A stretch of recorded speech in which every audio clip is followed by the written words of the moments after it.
The Cleveland Cavaliers defeated the Orlando Magic 106 to 94. This game was an interesting game. It was like a tale of two halves, to be honest. The first half, Banchero came out guns a-blazing. He was on fire. I think he had 28 points in the first half.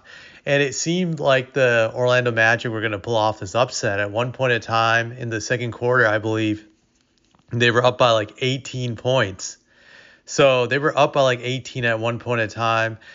And I think the turning point of the game really was for the Cavs was towards the end of the second quarter. In the final 2 or 3 minutes, they were able to cut this lead down to 10 points, which was really a momentum shift. And it gave them a lot of confidence that they could come back and win this game. But prior to that final 2, 3 minutes of the second quarter, they looked like they were going to get cooked and that they were finished. Give them credit for not giving up and falling apart when it seemed like it was going to happen. A lot of teams that are in that situation usually crack and they break and they just end up choking, but they didn't. So you got to respect that. But Banchero, I think he had like 28 points in the first half, but in the second half, he was terrible. He ended up finishing with 38, but he was really, really struggling in the second half. The Cavs defense on him improved and he just couldn't hit shots.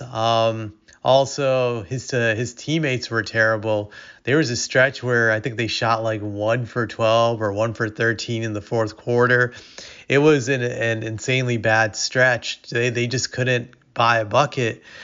I would say one thing about Banchero going forward, he is a good player. He's definitely an all-star caliber player. I would say that. I'm not sure if he made the all-star game this year. If he didn't, then eventually he's going to get there.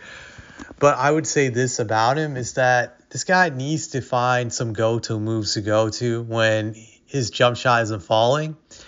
Because this game showed he didn't really have a go-to move to turn to. Like he needs to create something that could be a floater, a fadeaway, a jump hook shot, just something. He needs a go-to move he can turn to when things are not going his way because he just couldn't buy a bucket. He was missing shot after shot after shot. If his jump shot is not falling and the paint is clogged, he really doesn't have any other options to turn to when it comes to scoring. So he becomes very restricted and limited.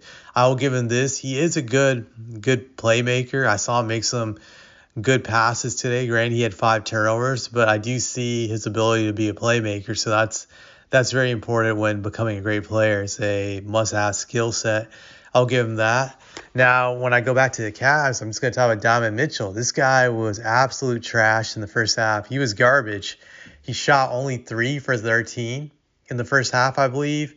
So he was absolute trash. But in the second half, he just turned it up a bunch of gears that he ended up finishing the game with 39 points and overall 11 for 27 shooting. So basically, he shot 8 for 14 in the second half. He was a completely different player.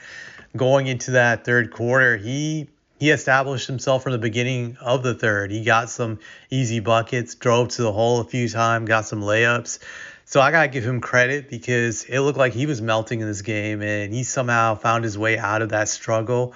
That's something legit great players do, and he definitely did, and he willed his team. He was very aggressive. He was determined to win this game. You have to respect that. I give him credit. I think it was very important for his legacy to get this win. If they had lost 2 years in a row in the first round, then he starts to lose credibility on whether or not he is a legit star in this league. So I think this was big for his legacy. Going forward, he needs to get out of the second round, I feel, just to build off of what he's done in the past. This will be the third time he's gotten out of the first round in his career. Granted, he's not the favorite to win the next series against the Celtics, but now with the Porzingis injury, the Cavs have like a puncher's chance of pulling the upset, I believe. That they have a shot, but it's not going to be easy. So going forward, I think he just has to seize his opportunity because he may not get that many opportunities in the future to go further in the playoffs.